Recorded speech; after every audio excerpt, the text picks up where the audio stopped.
సేమియాతో ఎప్పుడు సేమియా ఉప్మా పాయసమే కాకుండా ఒకసారి ఈ రెసిపీ ట్రై చేసి చూడండి. మార్నింగ్ బ్రేక్ఫాస్ట్లోకి పర్ఫెక్ట్గా ఉంటుంది. దీని తయారు విధానం ఏంటో చూసేద్దామా మరి. ముందుగా ఒక మిక్సింగ్ బౌల్లోకి అరకప్పు వరకు పెరుగు వేసుకొని బాగా మిక్స్ చేసుకోవాలి. అందులోనే అరకప్పు వరకు బాంబే రవ్వ, అరకప్పు సేమియా, రుచికి సరిపడా ఉప్పు వేసుకొని అంతా బాగా మిక్స్ చేసుకోండి. కొద్దిగా వాటర్ వేసుకుంటూ అంతా బాగా మిక్స్ చేసుకోవాలి. వీడియోలో చూపిస్తున్నట్టు ఈ విధంగా కలుపుకొని 15 నిమిషాలు మూత పెట్టుకొని పక్కన పెట్టుకోవాలి. 15 నిమిషాల తర్వాత పిండి చక్కగా నానుతుంది. ఇప్పుడు ఇందులోకి 1 టీ స్పూన్ వరకు జీలకర్ర, సన్నగా కట్ చేసుకున్న ఉల్లిపాయ ముక్కలు, పచ్చిమిర్చి, అల్లం, క్యారెట్ తురుము, కరివేపాకు, కొత్తిమీర అన్నీ వేసుకొని బాగా మిక్స్ చేసుకోండి.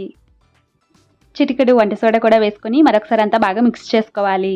స్టవ్ మీద ప్యాన్ పెట్టుకొని కొద్దిగా ఆయిల్ వేసి అంతా స్ప్రెడ్ చేసుకోవాలి. వేడెక్కిన పెనం మీద ఆల్రెడీ మిక్స్ చేసుకున్న బ్యాటర్ని ఒక్కొక్క గట్టిగా వేసుకొని నెమ్మదిగా స్ప్రెడ్ చేసుకోండి. చుట్టూ కొద్దిగా ఆయిల్ స్ప్రెడ్ చేసి ఒకవైపు బాగా కాలేక రెండో వైపు కూడా ఫ్లిప్ చేసుకొని రెండో వైపు కాల్చుకుంటే ఇంకంతేనండి. ఎంతో టేస్టీ అండ్ సింపుల్గా ఉండే సేమియా ఊతప్పం రెడీ అయిపోయింది.